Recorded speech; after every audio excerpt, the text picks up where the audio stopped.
Sülh müqaviləsinin imzalanması ilə bağlı danışıqların getdiyi bir vaxtda Azərbaycanın hərbi təyyarə almağa 4 milyard dollar xərcləməsi nə dərəcədə məntiqlidir? Azərbaycan bir neçə gün öncə Pakistandan 4,6 milyard dollar dəyərində 40 dənə CF-17 qırıcı təyyarəsi alınması ilə bağlı müqavilə imzalayıb.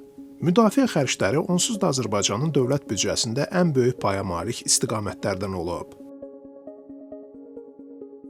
Müqayisə üçün deyək ki, 2024-cü ildə müdafiə və milli təhlükəsizlik sahəsinə 6 milyard 600 milyon manatdan çox pul ayrılıb. Bu da 2023-cü illə müqayisədə təxminən 12% artıma bərabərdir. Azərbaycanda büdcə xərclərinin nə dərəcədə balanslı olması da bir ayrı sualdır. İqtisadçı ekspert Məmməd Talıblı deyir ki, Azərbaycanda insanlar post-müharibə dövründə daha çox sosial yönümlü xərcləmələrin artmasını gözləyirdi. Məntiqi olaraq hamı başa düşürdü ki, müharibə mobilizasiya olunmuş resurs deməkdir. Büdcə vəsaitlərinin daha çox səfərbər olunmasını tələb eləyir. Ona görə də çoxsaylı sosial-iqtisadi problemlərə dözürdü. İqtisadçı deyir ki, müharibədən sonra qalib xalq daha yüksək sosial-iqtisadi təminata haqq etdiyi halda yenə də əvvəlki iqtisadi kurs davam etdi. Neft iqtisadiyyatı üzərində inşa edilmiş iqtisadi kursdan imtina edilmədi. Reformalara başlanılmadı və sosial sülhün təmin olunması üçün real məzmunlu islahatlara başlanılmadı. Azərbaycanlıların növbəti dəfə ümidlərinin suya düşməsi baş verdi. Əksinə hökumət özünü xalqa hesabatlı yox, xalqı özünə borclu bilib həm də dövlət borclanmalarını artırdı. Hazırda dövlət borclarımız 30 milyard manata yaxınlaşıb. Müharibədən qabaq deyirdilər ki, Qarabağ boyda dərdimiz var, dözün həll eləyək. İndi deyirlər ki, Qarabağı tikib yaratmalıyıq. Yenə Qarabağ boyda dərdimiz var. Əslində Azərbaycanlıların həll olunmamış çoxlu sayda sosial problemləri var.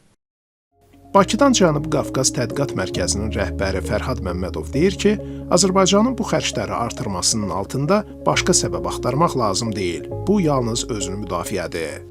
Dünyada hər yerdə indi silahlanma baş verir. Çünki beynəlxalq hüquq işləmir və bir çox yerlərdə ölkələr məhz müdafiə xərclərini artıraraq özlərinin təhlükəsizliyini təmin edir. Belə olan halda Azərbaycan da bu trendə uyğun olaraq öz müdafiə xərclərini artırır və elə silahlar alır ki, o təhlükəsizliyinin təminatına çevrilə bilər.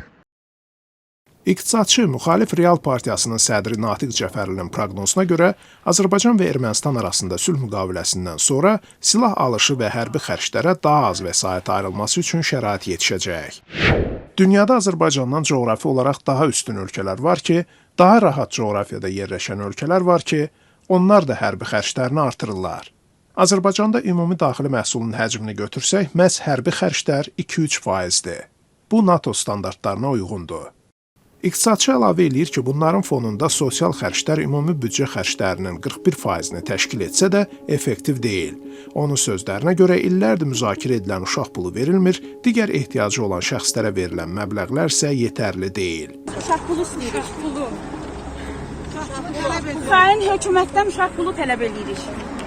Son illər Azərbaycanda dövlət büdcəsində sosial xərclərin yetərli olmaması, uşaq pulunun verilməməsi, müharibə iştirakçılarının müavinətinin az olması, kommunal xidmətlərin qiymətinin artırılması ilə bağlı şikayətlər səslənir.